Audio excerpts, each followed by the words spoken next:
বিগত 5 বছৰ ধৰি ইউডিএফত কাম কৰিছিলোঁ। ইউডিএফৰ আজিলৈকে কোনো কাম কৰা নাই। সেইকাৰণত মই নিৰ্দলীয় শাহজাহান ভাইৰ দলত কাম কৰিবলৈ ইচ্ছা কৰিছোঁ।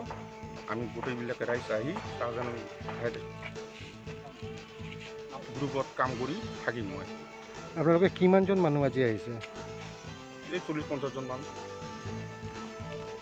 আৰু আছে, মানুহ অহা নাই, আহিব, সিহঁতেও কাম কৰিব। এদিন মই ইউটিউবত আছিলোঁ, দিয়াৰ পৰা শাহজাহান ভাইৰ লগত মই জড়িত হৈছোঁ কাম কৰোঁ। কিমানজন মানুহ আহিছে আপোনালোকে? 40-50 জন। আপুনি শাহজাহান ভাইৰ হৈ কম, তাক ভোট দিম ফুটবলত। মহম্মদ মনাই আছে।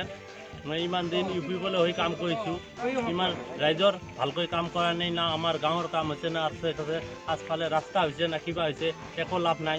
ইউডিএফে তেনেকুৱা নকৰিলে। আজি আমি শাহজাহান ভাইৰ লগত আহিছোঁ, ইচ্ছা কৰিছোঁ শাহজাহান ভাই আমাৰ কাম কৰিব। আমি শাহজাহান ভাইক আগৰ পৰা ভালকৈ জানো, ইচ্ছা কৰিছোঁ বঢ়িয়া কাম কৰি দিব আৰু ৰাইজৰ হৈ কাম কৰি দিব। ৰাইজ আমাৰ লগত আছে, শাহজাহান ভাইৰ লগত আছে। ৰাইজক মই এটাই আপিল কৰিম যে শাহজাহান ভাইৰ হৈ, শাহজাহান ভাইৰ চিনটো হৈছে ফুটবল ছবিত ভোট দি যাতে